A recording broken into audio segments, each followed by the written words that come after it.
வணக்கம் வணக்கம் எனது ஜோதிட பிரியர்களே, வாடிக்கையாளர்களே, நண்பர்களே மற்றும் மாணவர்களே. செவ்வாய் தோஷம் நிவர்த்தியாகும்னு சொல்லி பல வீடியோக்களில் சொல்லியிருக்கேனே தவிர இந்த பாயிண்ட்ஸுகள்லாம் எழுதி போடலை. செவ்வாய் தோஷ நிவர்த்தியை நீங்கள் வெளியே பார்க்குறீங்க பார்த்தீங்களா, பரிகாரம் பண்ணி ஈஸியாக பணம் வாங்கிட்டு போவோமே அப்படின்னு சொல்லி. அப்படி பரிகாரம் பண்ணி அவங்க இறந்து போயிடுறாங்க, அல்லது ஏதாவது ஒரு கஷ்டத்தில் வந்துடுறாங்க, அல்லது விலைக்கு போயிடுறாங்க, அல்லது பிரச்சனையாகிறாங்க. அப்படிங்கிறது நம்மகிட்ட சொல்லக்கூடிய விஷயங்கள் தான். ஆக்சுவல் ரெமடி அப்படிங்கிறது ஜாதகத்தில் தான் வரணும். தோஷம் அப்படின்னு நம்ம பேசிட்டோம். ஏன்னா செவ்வாய் ஒரு வீரிய பிளானட், இமீடியட்டாகவே ஆக்ஷன் பண்ணக்கூடிய ஒரு ஃபயரி, திடீரென்று வெடிக்கக்கூடிய ஒரு வெடி விபத்தின் தன்மையுடைய கோள்.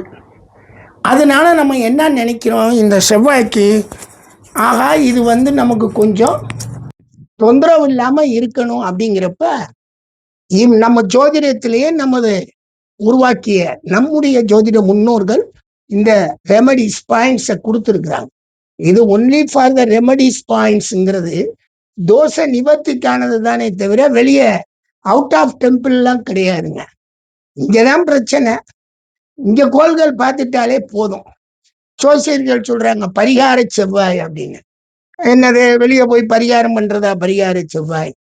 ஆக்சுவலா செவ்வாய்க்கு என்ன, ஏன்னா திருமண பொருத்தத்துல அந்த 10 பொருத்தத்தை விடுங்க, அதுல எனக்கு ஒரு கருத்துமே கிடையாது. அது என்னமோ மக்கள் என்னத்தையோ பணம் சம்பாரிச்சுட்டு பொழுத ஓட்டுறாங்க. எத்தனையோ நல்ல ஜாதகத்துல அது நல்லா இருக்காது, பொருந்தாதுன்னு சொல்லி தூக்கி போடுற ஜோசியர்லாம் இருக்காங்க. கேட்டா ஜோசியர்கள்லாம் பெரும் ஜோசியர்கள்லாம் இருக்காங்க அப்படின்லாம் சொல்றாங்க. இருக்கட்டும், நமக்கு அதுக்குள்ள நம்ம போகல. நம்ம ஏற்கனவே பல தடவை கத்தியாச்சு. அதை இப்போ மக்களுடைய தலையெழுத்து நம்ம என்ன செய்யறது? இந்த பப்ளிசிட்டியா பேசுறது, அந்த வீடியோக்கள்ல போய் அங்க உட்காந்துக்கிட்டு ஒவ்வொரு சேனலை பிடிச்சி பேசுறது. அவர் என்னமோ இந்த உலகத்தையே கண்ட மாதிரி 2 ஜாதகம் கொடுத்தாலே அவுட் எல்லாரும். இன்னைக்கு வரைக்கும் ஜாதக பலன்களை அப்படியே வீடியோ பண்ணி தான் கொடுப்பேன். ஒருத்தர் சும்மா நம்ம வீடியோ போட்டா ஒருத்தர் எழுதுறாரு, நீங்க சொன்ன பலன்கள் சரியில்லைன்னு. நான் பலன்கள் சரியில்லைன்னா நீ என் வீடியோவை அனுப்பு, நான் உனக்கு பதில் சொல்றேன் அப்படின்னா வரல. அந்த பப்ளிசிட்டியை கெடுக்கிறாங்களாம் முட்டாள்க. என்ன செய்யறது? என் கஸ்டமரை பத்தி எனக்கு தெரியும். அவங்க என்கிட்ட எவ்வளவு கேள்விகள் வாங்கியிருப்பாங்க, பதில்கள் வாங்கியிருப்பாங்க, எவ்வளவு தூரத்துக்கு அவங்களுக்கு நம்ம பணி செய்து கொடுப்போம். ஏன்னா வாடிக்கையாளர் தானே நமக்கு கடவுளர்கள். அவங்க தானே நம்மளை வாழ வைக்கிறாங்க. அவங்கள நம்ம சாட்டிஸ்ஃபை பண்ணலையா? அது எப்படி? பிளானட்டரி பொசிஷன் என்ன இருக்கு அதை நம்ம சொல்லத்தான் செய்வோம். அதுல மாற்று கருத்துக்கே இடம் இல்லை. அதை சொல்லிக்கிட்டு இருக்கோம். அதுல ஒருத்தர் எழுதுறாங்க, அவருக்கு என்ன, அவருக்கு தெரிஞ்சது அவ்வளவுதான் எழுதிட்டு போவாரு. ஏங்க, ஜோதிடம் உண்மைங்கிறதுக்கு எத்தனையோ பேர் இருக்காங்களேங்க, எத்தனையோ. என்னையவே நாங்க எடுத்துக்கிறோமே, ஜோதிடத்துல எவ்வளவோ உண்மைகள் இருக்குங்க, மறுக்கவே இல்லைங்க. ஏன்னா அந்த உண்மை குணம் இப்ப எனக்கெல்லாம் லக்னத்திலேயே செவ்வாய்ங்க வித் சூரியன் சுக்கிரனோட சேர்ந்தோடனே நம்ம குணமெல்லாம் முரட்டு குணமாக இருந்தாலும் மாறுபடக்கூடிய தன்மை வரும். அடிச்சு சப்ஜெக்ட்ல பின்னி எடுத்துருவேன். ஒருத்தர் வரமாட்டேங்கிறான். என்ன பண்றது? என்னத்தையாவது போய் சொல்றாங்க, என்னமாவது பண்றாங்க. செவ்வாய் தோஷ நிவர்த்திக்கு மொத்தமா டோட்டலா சொல்லப்பட்ட விஷயங்கள் என்ன? 1, செவ்வாய் 7ல் குருவால் பார்க்கப்படுவது.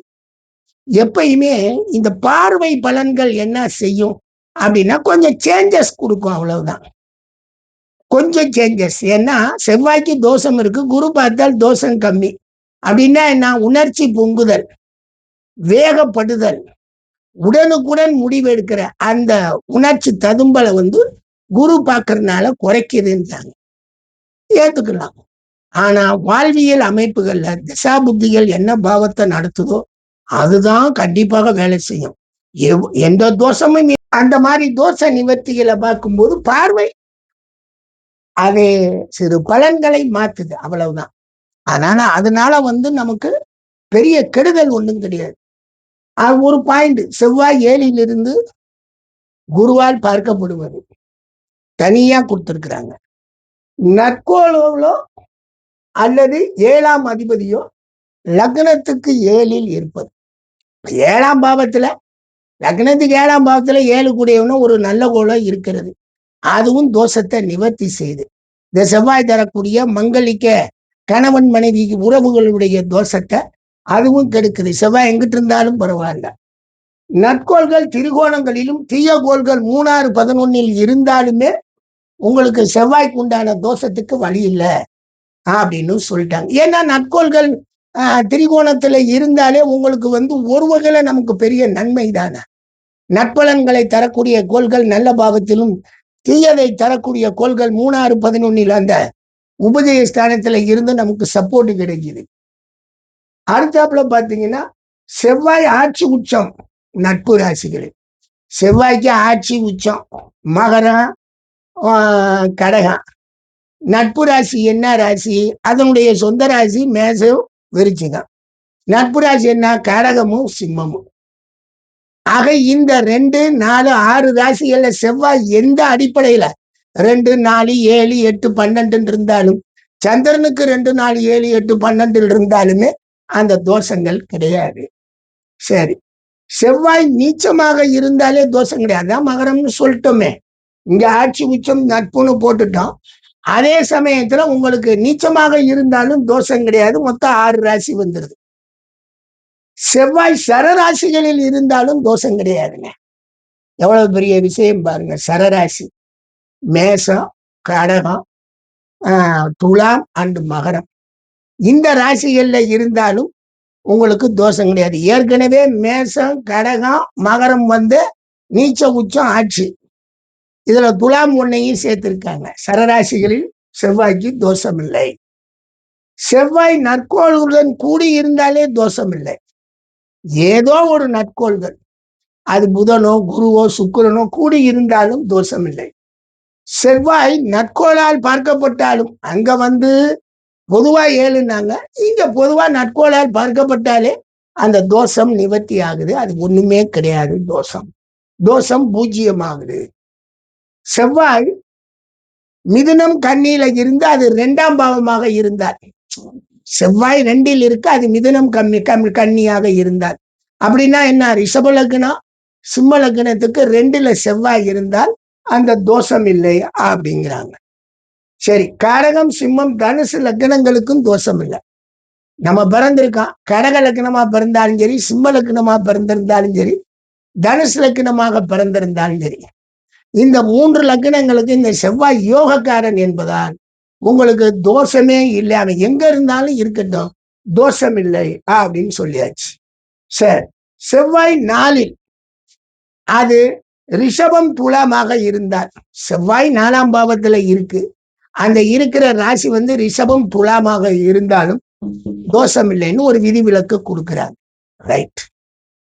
அடுத்த விதி, செவ்வாய் 8ல் இருந்து அது தனுசு மீன ராசியாக இருந்தாலும் தோஷம் இல்லை. எவ்வளவு ஒரு அற்புதமான விஷயம் பாருங்க. எவ்வளவு ரிலாக்ஸ் கொடுக்குறாங்க பாருங்க. அதே மாதிரி செவ்வாய் 12ல் ரிஷபம் மிதுனம் கன்னியில் இருந்தாலும் தோஷம் இல்லை. செவ்வாய் 12ல் இருந்து அந்த ராசி ரிஷபம் மிதுனம் கன்னியாக இருந்தாலும் தோஷம் இல்லை. செவ்வாய் சந்திரனுடன் இணைந்தாலும் தோஷம் இல்லை. செவ்வாய் சந்திரனுடன் இணைந்தாலும் தோஷம் இல்லை. அதே மாதிரி செவ்வாய்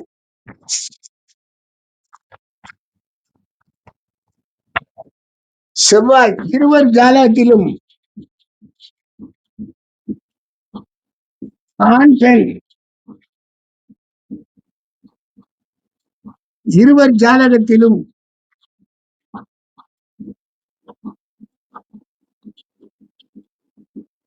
ஒரே ராசியில் இருந்தாலும் தோஷம் இல்லை. ஒரே ராசியில் இருந்தாலும் தோஷம் இல்லை.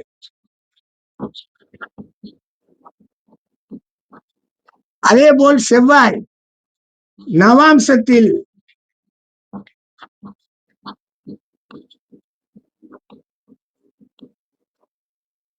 உச்சமோ நீச்சமோ பெற்றாலும் தோஷமில்லை.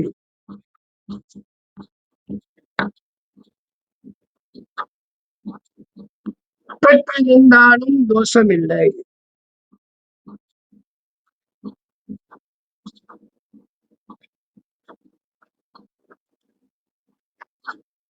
இவ்வளவு தோஷ நிவர்த்தி பாயிண்ட்ஸ் இருக்குங்க.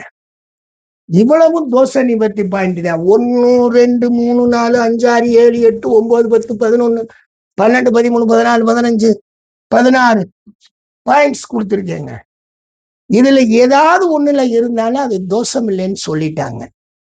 ஆனா நம்ம என்ன பண்றோம், அந்த ஜாதகத்தை எடுக்கிறதுக்கு பயந்துகிட்டு நாம ஏதாவது பண்ணி வச்சு நாளைக்கு ஒரு பிரச்சனைனா நமக்கு ஒரு பேர் கெட்டு போயிடும் நினைச்சு நீங்க என்ன பண்றீங்க, இந்த தோசை இது வேண்டாங்க விட்டுருங்க, இது நமக்கு தேவையில்லைங்க அப்படிங்கிறோம்.